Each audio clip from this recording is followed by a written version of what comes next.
মোহরে ফাতেমি কি সুন্নত? মোহর আদায় আগে করব নাকি যাকাত আদায় করব আগে? বিয়ে করার পর মেয়ে তার বাবার বাড়িতে থাকা অবস্থায় অন্য ছেলের সাথে চলে গিয়ে কি মোহর দিতে হবে? বিয়ে নিয়ে অনেক সমস্যায় আছে, কেউ পছন্দ করছে না, কি করতে পারে? রাসেল আহমদ লিখেছেন, আমার শ্বশুর বাড়ি থেকে খাট এবং অন্যান্য আসবাবপত্র দিতে চাচ্ছে, আমি চাইনি। আমি বলেছি এগুলো যৌতুক। ওনারা বলছেন তুমি চাইলে যৌতুক হতো, এগুলো আমরা খুশি হয়ে দিয়েছি, আমার করণীয় কি? বেপর্দা নারীকে মেহেদি পরানো ও মেহেদি আর্ট করে টাকা ইনকাম করা জায়েজ আছে কিনা? মোহরে ফাতেমি কি সুন্নত? দেখুন, মোহরে ফাতেমি এটা সুন্নত। নবী সাল্লাল্লাহু আলাইহি ওয়াসাল্লাম তার মেয়ে ফাতেমা রাদিয়াল্লাহু তাআলা আনহার জন্য যে মোহর ধার্য করে সেটা সুন্নত। কিন্তু এটা ছাড়াও মোহরের আরো সুন্নাহ আছে। অর্থাৎ নবী করিম সাল্লাল্লাহু আলাইহি ওয়াসাল্লাম তার স্ত্রীগণের তো মোহর ধার্য করেছেন, মোহর দিয়েছেন। সেক্ষেত্রেও তো নবী সাল্লাল্লাহু আলাইহি ওয়াসাল্লামের সুন্নাহ সেটাও সাব্যস্ত হবে। ফাতেমা রাদিয়াল্লাহু তাআলা আনহাকে যে মোহরে বিয়ে দিয়েছেন, ঠিক একই মোহরে তিনি নিজে বিয়ে করেননি সব বিয়ে। একেক বিয়ে একেক রকম করেছেন। এজন্য মোহরটি মূলত যার যার সাধ্য অনুযায়ী দিবে। যাকে আল্লাহ তাআলা বেশি সাধ্য দিয়েছেন তিনি স্ত্রীকে বেশি দিবেন। আর যার কম আছে তিনি যেন বেশি দিতে বাধ্য না হন, মেয়ে পক্ষ যেন বাধ্য না করে, সেটা খেয়াল করতে হবে। বাট সুন্নাহ হিসাবে শুধুমাত্র মোহর ফাতিমিকে ফিক্স করা এটা উচিত নয়। ফাতেমা রাদিয়াল্লাহু তাআলা আনহার মোহর ছিল 480 দিরহাম। এই 480 দিরহাম যদি আপনি মোহর দেন, সেটা যেমন সুন্নত হবে। আবার উম্মে হাবিবা রাদিয়াল্লাহু তাআলা আনহা ছাড়া নবী সাল্লাল্লাহু আলাইহি ওয়াসাল্লামের স্ত্রীদের মোহর ছিল 500 দিরহাম, কারোর ছিল উম্মে হাবিবা রাদিয়াল্লাহু তাআলার মোহর ছিল 4000 দিরহাম। অতএব মোহরের ক্ষেত্রে বিভিন্ন রকমের বর্ণনা নবী সাল্লাল্লাহু আলাইহি ওয়াসাল্লাম থেকে রয়েছে। তবে 500 দিরহামের বেশি হওয়াটাকে অনেক উলামা ইকরাম বলেছেন মুস্তাহাবের খেলাফ, অর্থাৎ অনুত্তম। বাট সামর্থ্য যদি কারোর বেশি থাকে দিতে পারেন, এটা কোনো আবশ্যক বিষয় না যে তাকে এর মধ্যে সীমাবদ্ধ থাকতে হবে। খোলাসা কথা হলো, ফাতেমা রাদিয়াল্লাহু তাআলা আনহার মোহর 480 দিরহাম ছিল। বর্তমান বাজার মূল্য হিসাব করে সেটা বের করে সেটাকে আপনি ধার্য করতে পারেন। আবার তার স্ত্রীগণকে তিনি মোহর দিয়েছেন কম বেশি, উম্মে হাবিবা ছাড়া অন্যদেরকে 500-র কাছাকাছি দিয়েছেন বিধায় সেটাও মোহরের সুন্নত হতে পারে। মোহর আদায় আগে করব নাকি যাকাত আদায় করব আগে?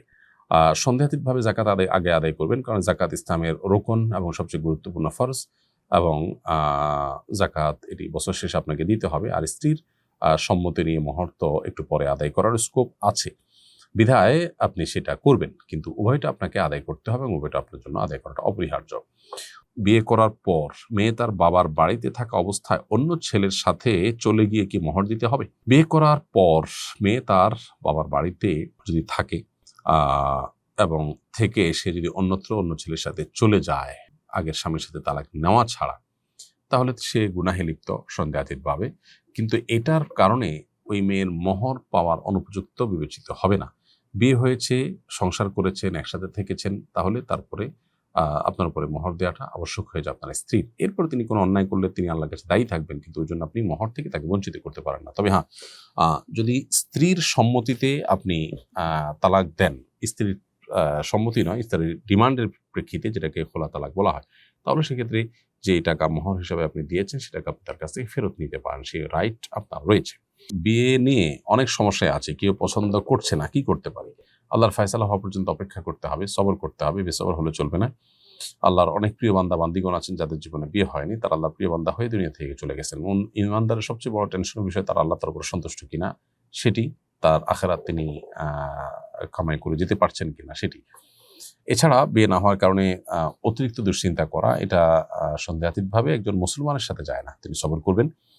আর অনেক সময় দেখা যায় আল্লাহ তাআলা পরীক্ষা করেন বান্দাকে। আল্লাহ বলেছেন, ওয়ালানাবলুওয়ান্নাকুম বিশাইইম মিনাল খাউফি ওয়াল জু'i ওয়া নাকসিন মিনাল আমওয়ালি ওয়াল আনফুসি ওয়াস সামারাত ওয়া বাশশিরিস সাবিরিন। আল্লাহ তাআলা মানুষের ফল ফসলের ক্ষতি, জীবনের হানি, অনেক কিছু দিয়ে পরীক্ষা করেন। আল্লাহ বলেছেন, এরপরে যারা ধৈর্যশীল তাদেরকে সুসংবাদ দান করো। বিধায় আপনি সবর করবেন এবং যথাযথভাবে চেষ্টা অব্যাহত রাখবেন। অনেক সময় দেখা যায় ব্ল্যাক ম্যাজিক বা হাসাদ ইত্যাদির কারণে মানুষের বিয়ে হয় না। অতএব সেক্ষেত্রে আপনি ভালো কোনো রাখি শরণাপন্ন হতে পারেন, অথবা রুকিয়া এক্ষেত্রে কিভাবে করবে সেটা জেনে সেলফ রুকিয়াও আপনি করতে পারবেন। বেপর্দা নারীকে মেহেদি পরানো ও মেহেদি আর্ট করে টাকা ইনকাম করা জায়েজ আছে কিনা? মেয়ে মানুষ মেহেদি পরবেন, এটি জায়েজ আছে মৌলিকভাবে। যাকে আপনি মেহেদি লাগিয়ে দিয়েছেন তিনি পর্দায় থাকবেন, বেপর্দায় করবেন, কি করবেন, এটার দায় অবশ্য আপনার হাতে,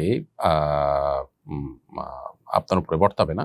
কারণ ওয়ালা তাজিরু ওয়াজিরাতুন উযরা উখরা, একজনের পাপের বোঝা আরেকজনের উপরে বর্তাবে না। এটি হলো মৌলিক কথা। তবে কোনো নারী কোনো পুরুষকে মেহেদি দেওয়ার মতো কাজ যদি আপনি করেন আপনার বিজনেসের পারপাস, সেটা কিন্তু নাজায়েজ হবে। অতএব নারীরা নারীদেরকে যদি মেহেদি লাগিয়ে দিয়ে দেয়, সেটি কোনো নাজায়েজ কাজ হবে না ইনশাআল্লাহ তাআলা। রাসেল আহমদ লিখেছেন, আমার শ্বশুর বাড়ি থেকে খাট এবং অন্যান্য আসবাবপত্র দিতে চাচ্ছে, আমি চাইনি। আমি বলেছি এগুলো যৌতুক। ওনারা বলছেন তুমি চাইলে যৌতুক হতো, এগুলো আমরা খুশি হয়ে দিয়েছি, আমার করণীয় কি? ভাই রাসেল আহমেদ, সাধারণত এই কালচার প্রতিষ্ঠিত হওয়ার ফলে আপনার শ্বশুর শাশুড়ি হয়তো সচ্ছল, অন্য বাবা মা এতটা সচ্ছল নন। সমাজ এগুলো প্রতিষ্ঠিত হওয়ার ফলে তারাও কিন্তু দিতে বাধ্য হন। এজন্য আপনি বিনয়ের সাথে এটা তাদেরকে বুঝিয়ে ফেরত দেওয়ার চেষ্টা করবেন। আর যদি কোনোভাবে এটা বোঝানো না যায়, তারা মনে কষ্ট পাবেন মনে হয়, তাহলে এটা নিলেও অন্য কোনোভাবে আপনি সেটার মূল্য বা ওইটা তাদেরকে পুষিয়ে দেওয়ার চেষ্টা করবেন, যাতে করে দিন শেষে আপনি তাদের কাছ থেকে নিয়েছেন এইটি অন্তত সাব্যস্ত না হয়। অনেক সময় বাবা-মা নিজেরা অনেক বেশি সচ্ছল।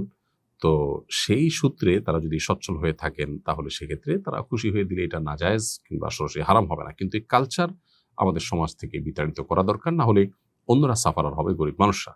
সেই জায়গা থেকে আপনার এখানে শক্ত ভূমিকা থাকা উচিত।